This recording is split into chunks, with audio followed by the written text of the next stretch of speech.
Hello everyone, we are the two class reception teachers at Northowram Primary School, Mrs Annetts and Mrs Dennison. We are really pleased with how well the children have settled into reception. Thank you so much for your support with this.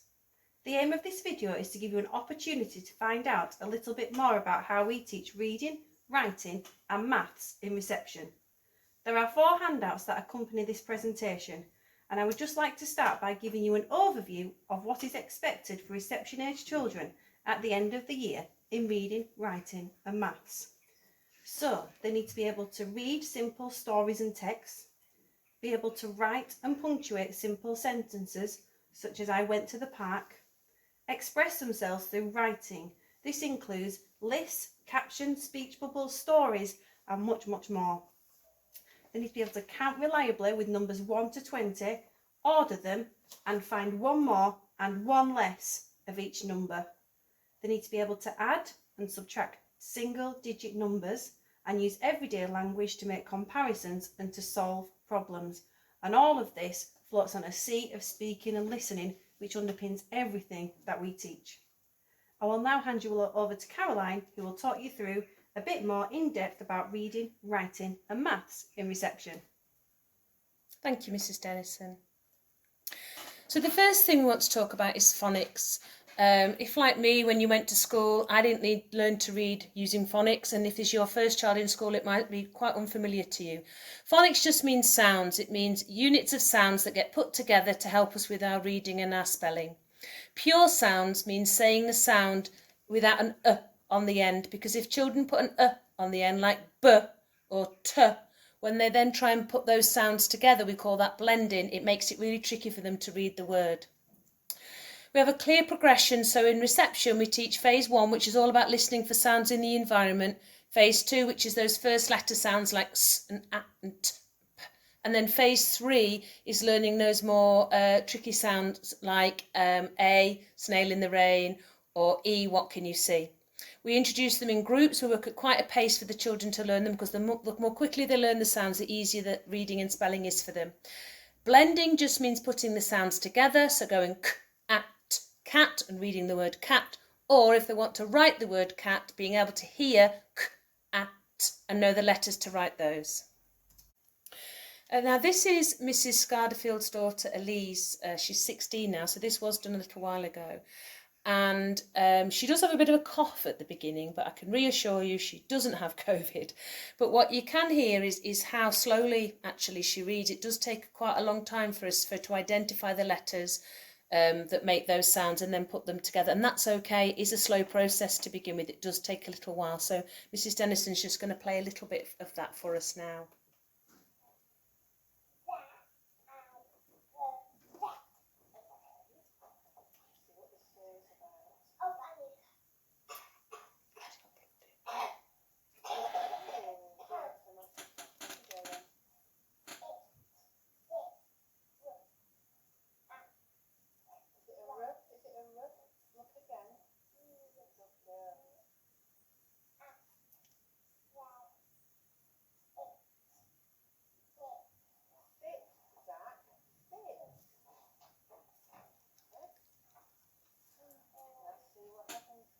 So you notice there Mrs Scardafield actually helped Elise to work out what the sentence said, and that's a really important skill you can help your child with.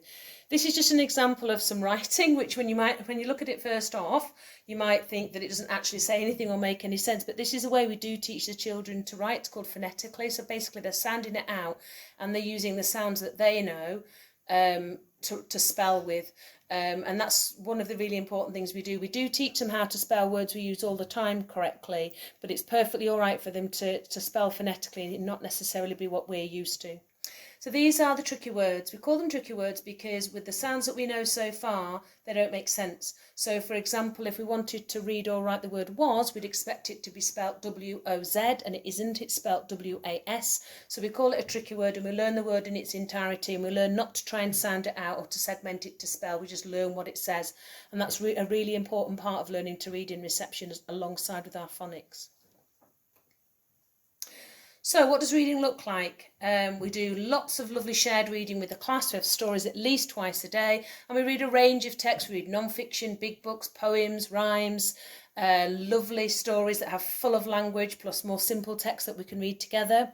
We also read with the children in a group, so soon they'll be bringing a reading book home, and that's at their own reading level. We do lots of reading in the reading corner, sitting in there, acting out stories, encouraging the children to come and read.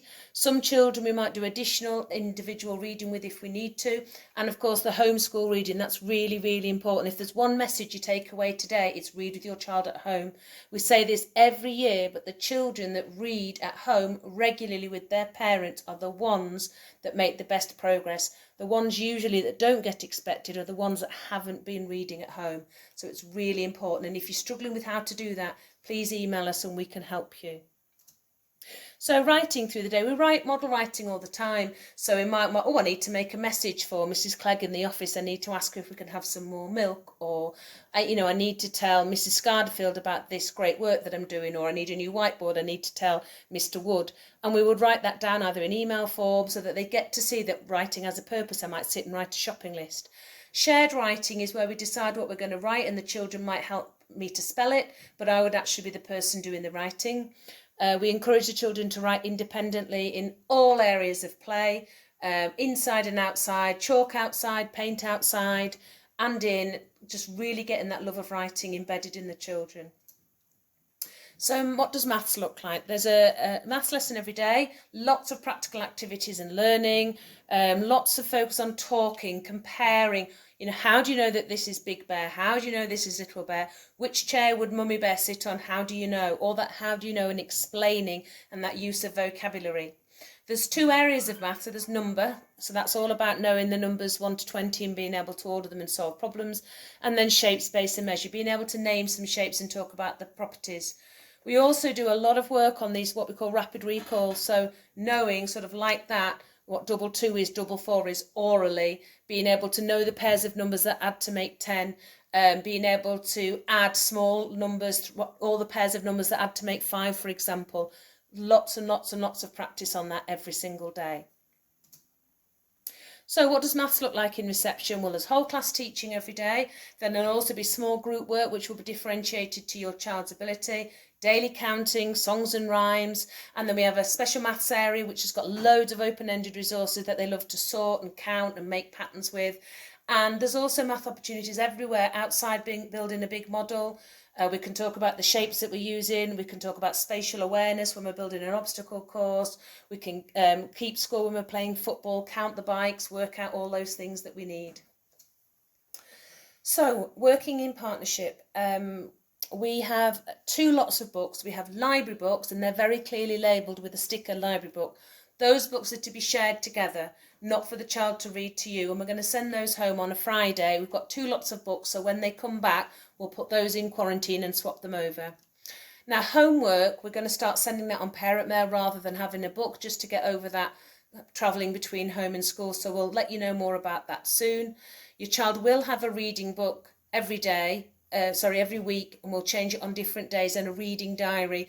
And there's an opportunity for your child to work towards stickers and stamps in there, which really means a lot to them, and certificates. So we'd love your support with that. If you could use the websites on the handouts we've given you to practice skills at home, that would be brilliant. And soon we're going to write out to you next week, in fact, about how you can access and add to your child's online learning journey. Don't forget to check your parent mail. A lot of the things we send go that way. We've got the homeschool partnership handout in one of your attachments, and then we also do Star of the Week. We've got Billy Bear and Wow Moments on there. We're holding fire on that at the moment because of the COVID situation, but we're definitely going to start Star of the Week. And don't forget, email us. We check our emails every single day. That's the best way to communicate with us, and show us stuff you've done at home. There's no question that's too daft. We'd love to hear from you. Thank you very much for your support, and thank you for listening.